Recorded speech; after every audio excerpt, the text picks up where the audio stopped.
Tim Archer, thank you for joining me here on The T with Amanda Roley to talk about your campaign for Spokane Mayor. Happy to have you here. I'm happy to be here. Thanks for having me, Amanda. Yeah. So let's start out. I got to ask what kind of tea you're decided to sip on with me today. It is their campfire tea. I asked for something a little strong and a little smoky, and I believe it's on par with Huckleberry's Russian Caravan. So I got to give them high praise for that. I think I'm going to buy a few ounces on my way out. There you go, for sure. So you're a tea man. So yes, yeah. Sounds good. Well, I'm sipping on some mango iced tea. It's a little toasty, so keeping it cool. So Tim, tell me, why did you decide to run for Spokane Mayor? Well, I have to confess, I was talking to you a couple years ago during the mandate, and I believe it was Joshua Robinson. I came off on my last shift. I was forced into retirement because of the mandate, and I said the mayor took my job, so I'm taking hers. But since then, and then I cooled off. That's not a good reason to run, and that was visceral at the time. But since then, being into early retirement, I started thinking, what am I going to do for the next chapter? And then I thought, I am very, very passionate about this city. I've watched it decline fairly rapidly over the last 15 years. I was on the city fire department for 20 years. And it's worse now, as far as the streets go and safety, than it was during the 2008 recession. And then, as you know, I was union president of the Spokane firefighters, so right. I have a little bit of intimate dealings. You're on the streets, yeah, with the streets and then also with city government.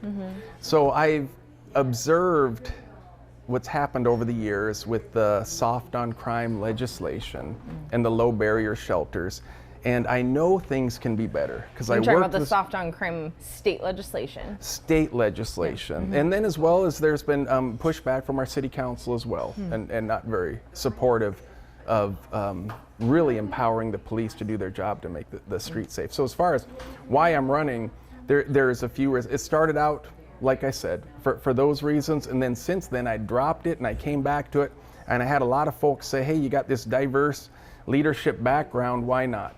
And I truly believe with my background, I can do a great job of providing strong leadership for our city. Let's talk about your background. As you mentioned, you're former president of the Spokane Firefighters Union. That's correct. How long did you serve as a firefighter for Spokane? For 20 years. Wow. And most of that was downtown, some of it at the east end of downtown, and most of it at the west end of downtown at Station 4. I drove Ladder 4, the Tillard 100-foot aerial ladder. So how has that experience as a firefighter and as well as in a leadership union role prepared you for potentially being Spokane's next mayor? Very well. So I've been intimately involved with our citizens at some of their worst times. And I've been in our homes during fires, during medical emergencies. So I know that I've had to work with our citizens in their worst times.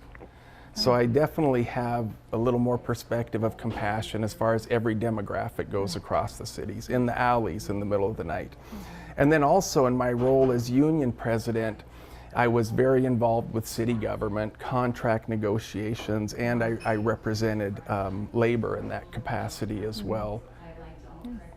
I wanted to backtrack. You had mentioned in your reason for running for office, you're seeing a decline in the safety and just the running of our city. Can you kind of talk a little bit more about that? Oh, Amanda, my ladder truck, so everyone's familiar, everyone knows what Narcan is now, the drug given to reverse an overdose. My ladder truck pushed that a couple times a year up until a few years back. What do you mean? Administered Narcan to an overdosed person. Okay. Before I left in 2021, our truck was pushing it a couple times a week. So it was an absolute free-for-all downtown. They've done some good legislation recently, the city council. I give them credit for that. It's not enough, though. It's going to take time to turn that trend around, to empower police and change the culture downtown. So you think addressing so when we're talking about the Narcan use, is it directly correlated with police engagement with the community, or is there more layers to that then? Well, or help me understand it's related to, so now drug possession's illegal again, right. so they can crack down on that. So the problem we were having was the police couldn't enforce drug use, drug possession, and there were times where I would go on an overdose where someone had overdosed in the back of a drug dealer's car, 2 blocks from a low barrier shelter, not uncommon at all. We'd administer Narcan, bring him back while the drug dealer just sat in there in the driver's seat while we did the work. Your tax dollars funded bringing that person back. They might go to the hospital, might refuse, and that drug dealer just sat there looking us dead in the eye, knowing that no one could do anything to him. I can't imagine what that's like to see how many times a week experiencing that with one of your citizens. Several. And then the frustration on the part of police. And we'd be talking in an alley after some catastrophic event, and we'd talk about what's wrong with the city. And often our police would say, we can't do our jobs. The police, everyone out there is wanting to rebrand them as public safety officers, to train them in mental health, and to do all these other things to add on to their law enforcement mission. The police have a very difficult job and not a pleasant one. Their primary mission is law enforcement. There's redundancy in social services and mental health counseling and EMS, some things that they're lightly trained on, but they've got a very big mission with law enforcement, and I'm opposed to any watering down of that mission. We spend roughly 25% of the city's budget on our police force. Police and fire make up half of most cities' budgets, as you know. Yeah. That police force is the barrier between civilization and chaos. And to quote Phil Altmeyer from the Union Gospel Mission, who's been dealing with the homeless and the addicted for several decades, he says the problem we have on our streets is lawlessness. How do you fix that? How do you fix that? We change the culture. First off, we praise our police. We make them a positive entity that everyone's glad to see when they show up in a neighborhood. Unfortunately, we've had some city council members, we need police reform, villainize our police, and as well as some journalists in town here have made it sound like we need police reform, and I believe exaggerated things they're doing that they perceive as bad. I can tell you honestly, after 20 years of service on the streets, I did not witness one time where I saw a police officer treat someone differently because of race, religion, creed, color, or anything like that. It's a problem that's been perpetuated by certain members of our society. And it's a shame and absolutely aggravates me when I see our Spokane police officers being judged because of something that happened in Minneapolis or some other part of our country. They don't deserve to be treated that way. I'm opposed to most forms of police reform. And when you go into police reform, they're often coming from the approach of the police did something wrong, something villainous, so we need to reform them. There are some things where it's training and tactics, and that can be good.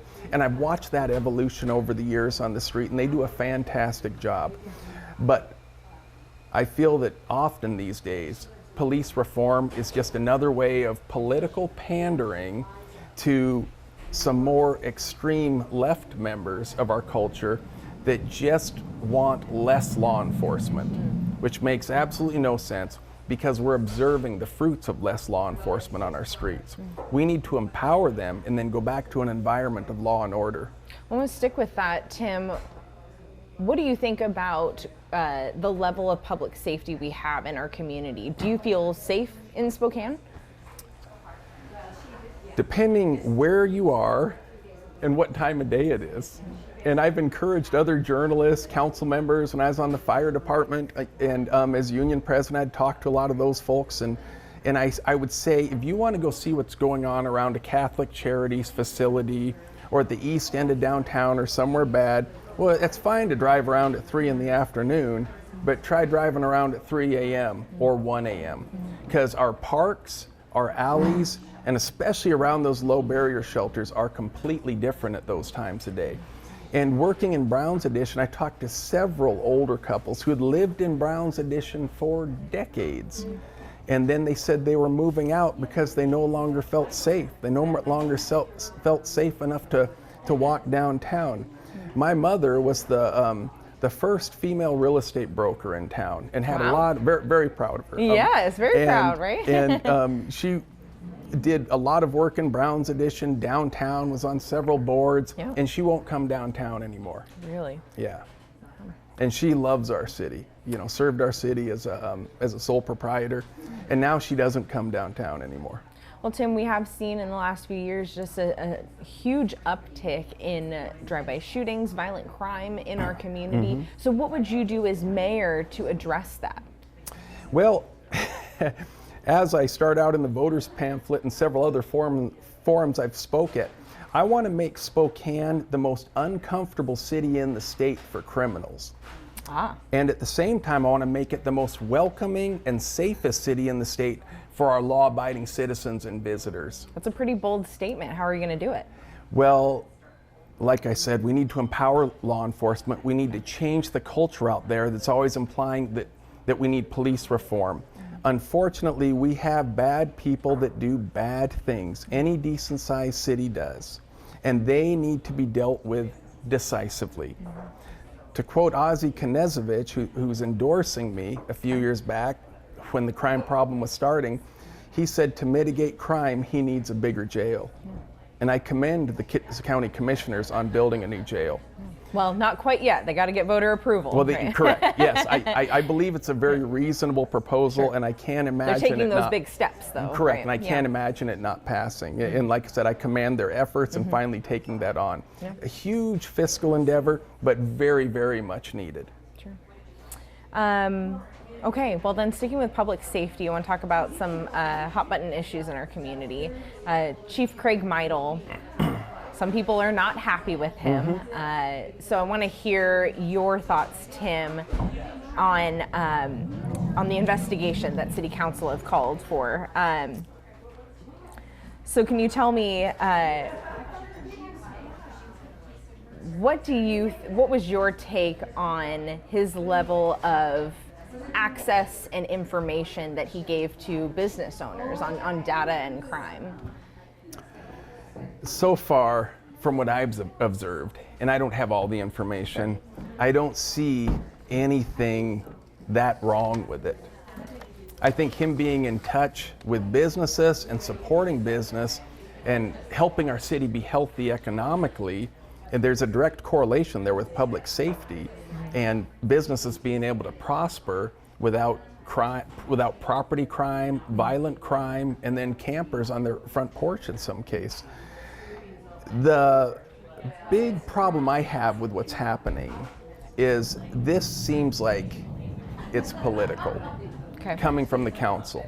And one thing I do not like in working with the city representing labor, and I've seen several times, is tens of thousands of dollars being spent on an external investigator. We have resources who can conduct investigations within the city administration, within the sheriff's department. There's other things to do that. Just like when you hire outside attorneys from the city, like I had to deal with in some cases with discipline or contract negotiations, you can hire someone bent to your way of thinking. And I don't appreciate at all them bringing in an external investigator to investigate our police chief. I feel like the incumbent should have more aggressively defended and fought that investigation happening. If I were mayor, I would make it quite clear to everyone that that police chief works for me. And if he needs to be disciplined, that's my job to discipline him first and foremost. I would take it as a personal affront. If they said they need an external investigator to come in and see whether he's doing something wrong after I've looked into it, then they're telling me that that's a leadership challenge I have failed to meet. So Tim, do you think Chief Meidel was justified in the level of access he gave downtown business owners to that data and information that he did? Yes, I do, and I don't know the full details, Sure. but I would assume that he would have given it to other people who would have asked as well. And you would allude to this, so Mayor Woodward has insisted that she won't initiate an investigation despite community and the city council's call for such. If you were mayor in this situation, would you have initiated an investigation into Chief Meidel? I would have taken concerns about Chief Meidel very seriously, brought to my office, and I would have dealt with it. How? And then I would have viciously opposed them using an external investigator. I would have dealt with it by having it investigated by a member of the city administration or myself personally. And that's what city code says. The mayor shall, complaints regarding the chief of police shall be directed to the mayor and investigated by the city's human resources department. Correct. Yeah. And I had dealings with the city human resources department, as you can imagine, I'm as sure, a yeah. labor leader. And I've got to tell you, when I started out in that position, Yeah. I viewed, this is my ignorance, I viewed human resources folks as, pretty touchy-feely, working with people and that kind of thing. It was different.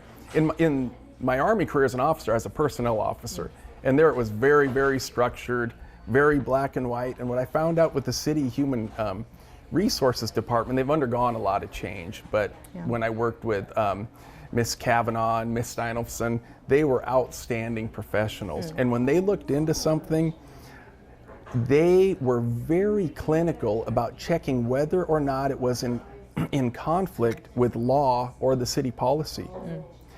I don't remember them, they had a very good poker face, for lack of a better way of putting it. And they were extremely professional. And I saw them look me dead in the eye and say, Tim, I disagree with your interpretation of that policy.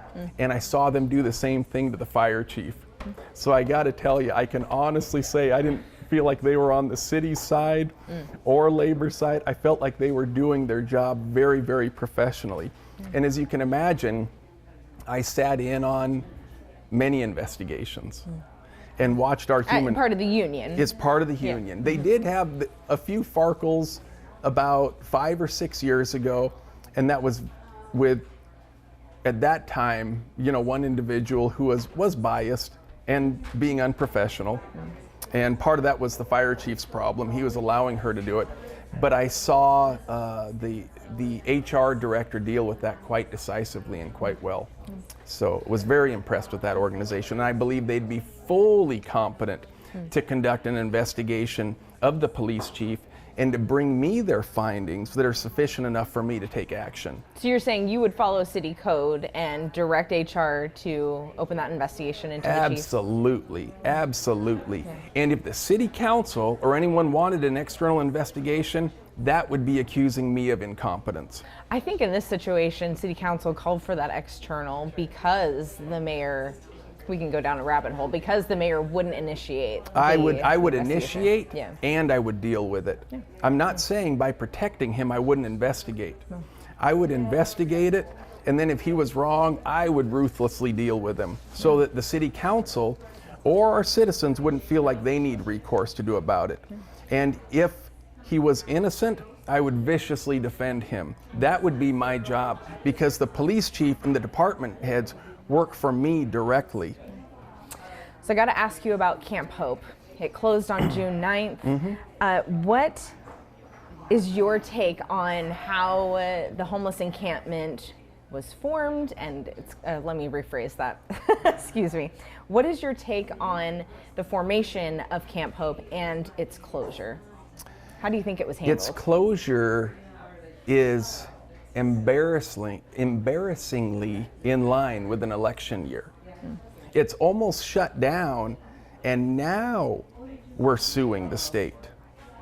Last year, Sheriff Knezevich could have shut it down with support from the city administration. He told me that. Do you believe that? I believe that. I believe him when he says that. He is a professional, well-regarded, the highest law enforcement official in the county. I have no reason to doubt him on his word that he can do what he said he could do. Sure. He told me the problem was the city administration not supporting him. So what are some lessons learned from that? I mean, what do you take away from how it was handled? It was handled with a lack of decisiveness. It never should have gone that long. And it started out as a protest, right? It started out as a protest, then it evolves into Bob Ferguson having recommendations for how we should handle it.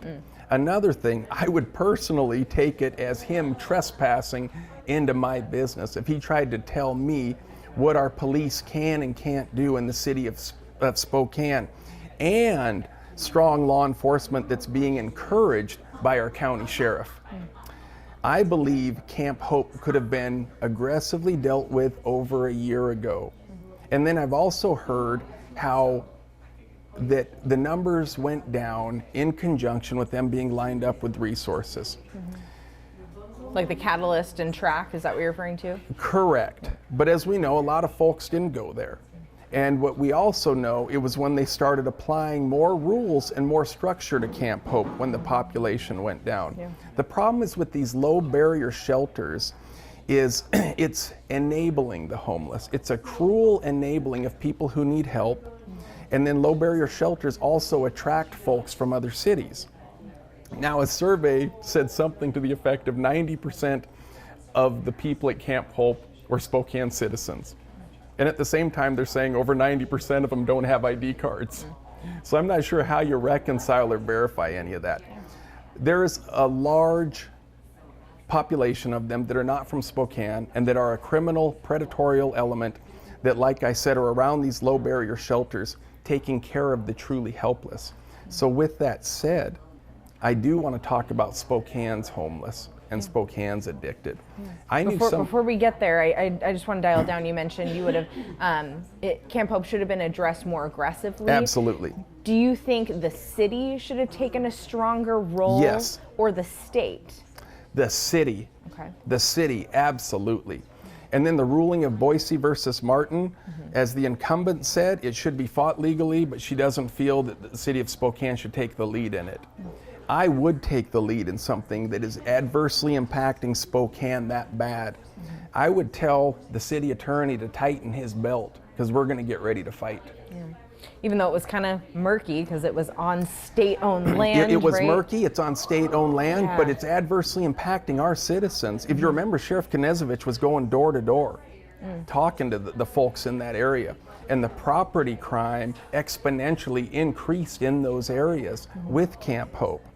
And then folks who had lived there for decades no longer felt safe in their own neighborhood. So because of the impact it was having on our city and our citizens, it would have been my duty to go after it aggressively. So homelessness is obviously still a concern, even though the homeless encampment has closed. Absolutely. So what would you do as mayor to address this? So, as I said before, it's critical that we establish law and order on our streets. And what I believe will happen is when you do that, you won't have instantly the new jail, if it gets built in a few years, overflowing. People will go somewhere else. That's just a fact. And what you'll have left are the folks that are so addicted, so mentally ill, that they can't help themselves. And I dealt with both in my 20 years. And when you look into the eyes of someone who's so mentally ill they can't help themselves, it's frightening. Or someone who's so addicted they can't help themselves, it's frightening. You mentioned before you've seen that. You've seen those eyes, right? Absolutely. Yeah. And it's disturbing, it's frightening, and it breaks your heart. Yeah. Most of the time, I was dealing with people enjoying the free-for-all that Spokane gives them. So what's the answer? Do you support more shelters? Your take on track? I mean, how would you address it? What's your plan? I don't like track. Okay. The city's incurred a $12 million liability annually. The city added 50% to the number of beds last year, and the homeless population already went up 35%. So you're calling it a money pit then? It's oh boy. Amanda, it's worse than a money pit. Okay. It's a cruel use of the homeless as a commodity. It's become What do you mean? It's become $1 million industry. The state Department of Commerce sent lots of money in here, you know, from Lisa Brown before she came. Most of these programs are coming with lots of jobs, lots of construction, and the people suffering are the homeless and the citizens. I believe they've turned the homeless into a commodity.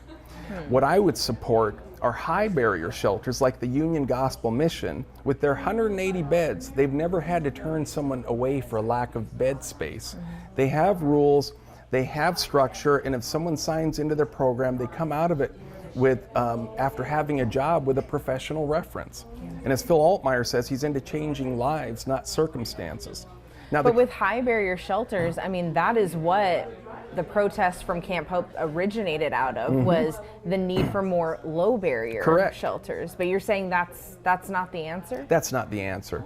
For us to use millions in tax dollars to give them shelter and enable whatever they're up to without any consequence is poor stewardship of tax dollars. If your tax dollars are being used to provide services, you have every right to accountability and structure for them.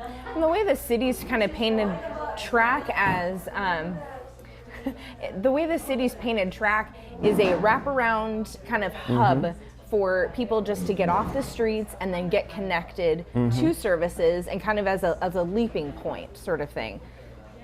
Do you see it that way then? It doesn't sound like that's how you're seeing it. No. I don't. I think that when you have aggressive code enforcement and law enforcement, you'll be left with a much, much smaller problem. Because of our lawlessness, we truly don't know the scope of the problem. So to address it before we've established order on our streets is throwing lots of money and resources at a problem that we don't know the scope of. And like I said, the folks, Spokane's homeless that are very hurting and can't help themselves, when we establish order on the streets, we'll be left with them. And I believe that will be a very feasible number to take care of and help. I know some of those folks better than I knew my own neighbors, like I said, over the years. And you actually develop a relationship with them. So Tim, I wanted to ask, sticking with the homeless, we'll kind of wrap up here, but the Cannon Street shelter, it's now vacant. There's no hard and fast plan in sight on how to use that facility. I know council's come through with a plan or a proposal to turn it into a respite facility funded by Medicaid dollars. Would you want to see it return to, I mean, what would you hope to see its use become? Right now, lease it to a business. For what purpose? For the purpose of making the city money. I don't want... So not a shelter? Not a shelter. I think that we need to establish order on our streets so we fully know the scope of the problem that we're throwing money at. We have a perceived... it's not perceived. It's real. The homeless problem we have is not representative of what it should be if we had law enforcement, aggressive law enforcement and code enforcement on our streets. I feel like first we need to establish that before we start spending millions of tax dollars to address a problem that we really don't know how big is. So are we talking arrests here to get people off the streets? Yes, when necessary, absolutely. But what about the other portion of the homeless population? I mean, what is your plan? The number will go down. If you look at other cities where they use, where law enforcement's hands aren't tied, the population is much lower. Unfortunately, the reality is they go to different cities. If they're a criminal element or someone who is just doesn't want to change their life situation, you won't have to arrest them all. What'll happen is the bad folks who have warrants, who don't want to tangle with law enforcement, will go to other cities who are more friendly to them. So help me understand, I'm hearing shelters aren't the answer. Correct. And a stronger law enforcement of drug use, but so then what's the answer of helping people get off the streets? So low barrier shelters. But you wanted high barrier shelters. I want high barrier shelters, and I want to support and facilitate high barrier shelters. Good high barrier shelter models have the resources within them, or they refer out. and they're conditional as part of the participation of being in that high barrier shelter. Right. So as far as shelters go, I absolutely support high barrier shelters and the services provided by them. And I believe if we have law and order on our streets and in the environment of high barrier shelters, those numbers will be very feasible to deal with. And we won't need extra grants and millions of dollars. Sure. So then sorry to dial down on, just to understand, what's the plan then for those who don't meet the qualifications to stay at these high barrier shelters? When you say don't meet the qualifications, do you mean refusal to take a drug test and refusal to do chores? Or religion. I know when there was the protest outside City Hall, a lot of the complaints was either you have to go to chapel, you have to attend classes, there's certain religious requirements. Sure. That's the criticism I've heard of the Union Gospel Mission, is it's faith-based and it's Christian-based, and also a great thing for them as a model is they don't take a dime of taxpayer dollars. So with that criticism, I believe the city should encourage and facilitate. As far as subsidizing, we need to be careful about that, but absolutely support, encourage, and facilitate other high barrier shelters.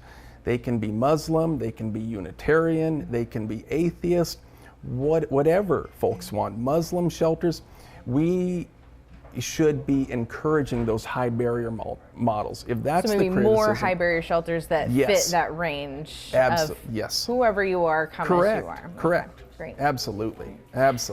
Are there any other challenges that Spokane faces that you want to address as mayor that we haven't talked about?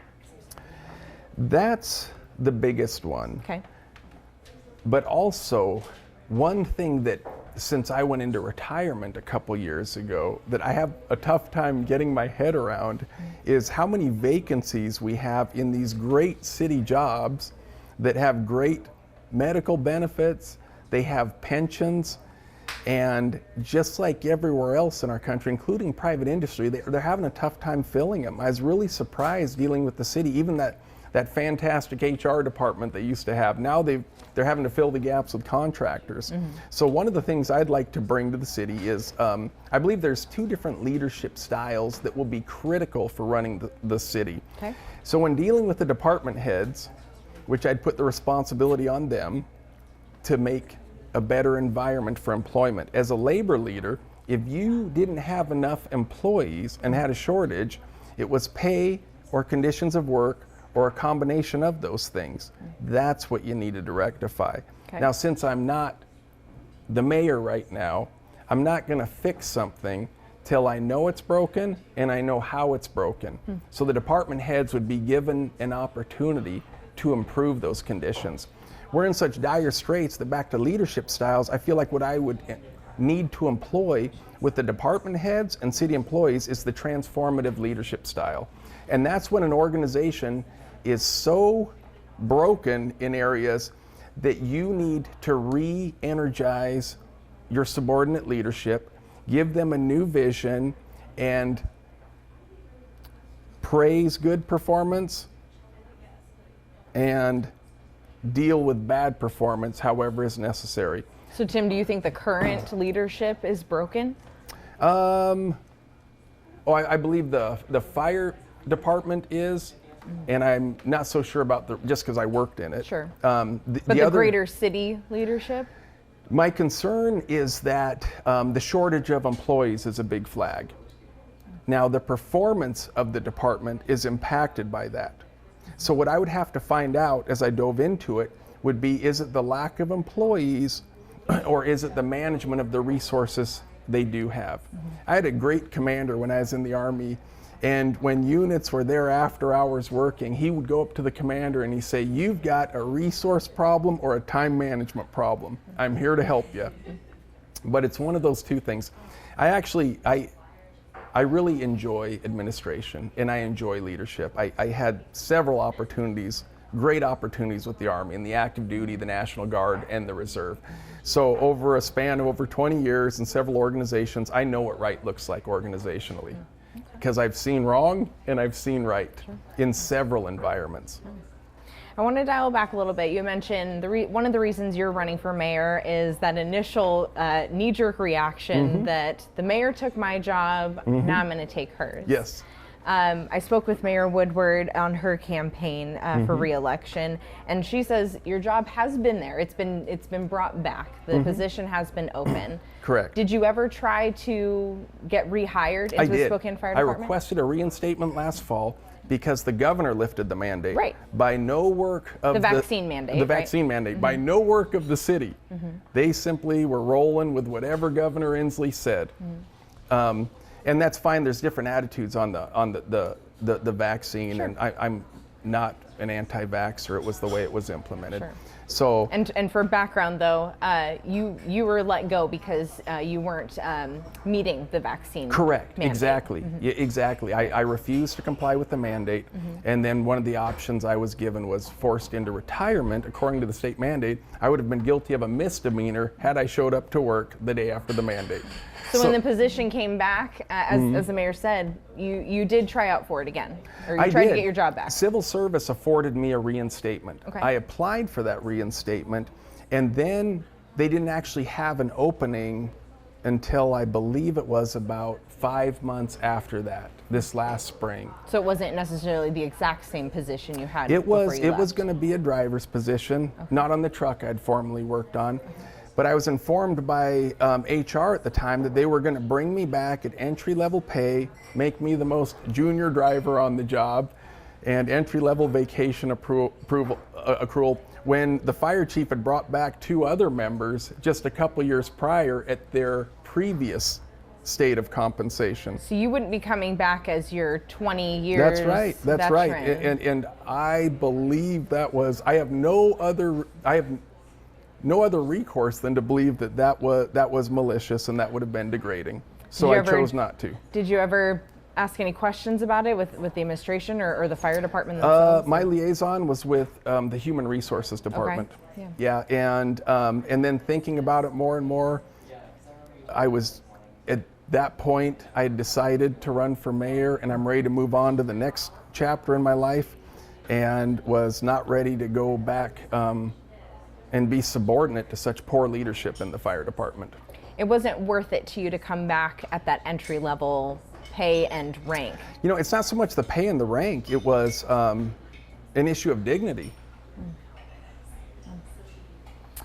Well, you're running against 4 other mayoral candidates. Yes, I Tim. am. What's going to make you stand out in this race? I am the only conservative candidate. And I've been told to stand down, get out of the way of the incumbent, and a few other things by the establishment, which for me personally is just inspiring. Is that fueling your fire? It absolutely does. Okay. And I've told folks, if I step down, then I'm depriving the citizens of Spokane of a conservative choice. A conservative choice that's aggressively going to go after reestablishing law and order on our streets so our citizens can enjoy their parks and walks in the evening, and our businesses don't have to worry about people sleeping and intimidating people, frightening them away from the entrances to their businesses. That's what differentiates me.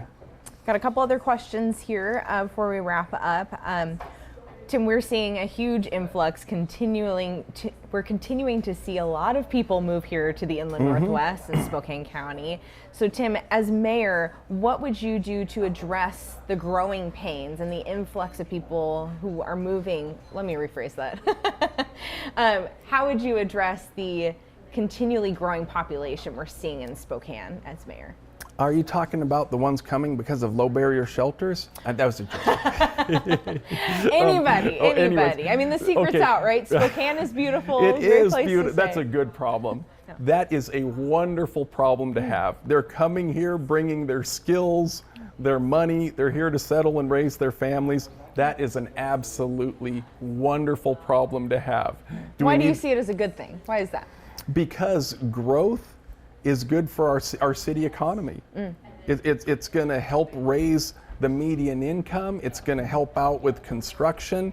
It's it's going to be a win-win. Yeah. I think our trade companies here locally would agree with you. Yes, absolutely. All the people, right? Yes. Yeah. So that's a problem I very much look forward to dealing with. Having to plus up infrastructure because we have more coming in is a fantastic problem. Now we're already starting to feel growing pains because of the amount of people who are moving to this area, whether it be California, Seattle, Idaho, some of that population.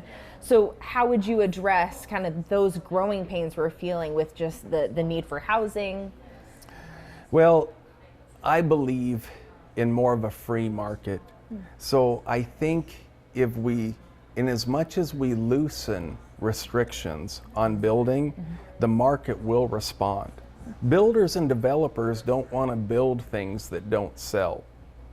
So I think some of it's giving a little bit of patience for the Builders Association and contractors and developers to catch up, because they're going to build what people need because they want to sell it. But where do we put these people? Where do we put the housing? Oh, some of it will come up outside of city limits. Okay. That's true. Sure it is, and that's okay too, because as much as we can, we want it to happen within the city. There's a balance of high density housing and having single family homes and duplexes. We've loosened up some of the zoning for duplexes, but some of them will definitely have to happen. Some of that growth will have to happen outside of city limits, but those are more employees, more businesses. It's a win-win. The growth in the county also helps the city to grow economically as well. Last question here, Tim. When when voters go to select their candidate, what do you hope they remember about you, Tim? I hope they'll remember that I provide a strong, diverse leadership background. I've led soldiers as guardsmen, active duty, and reservists. I've led volunteers in my church.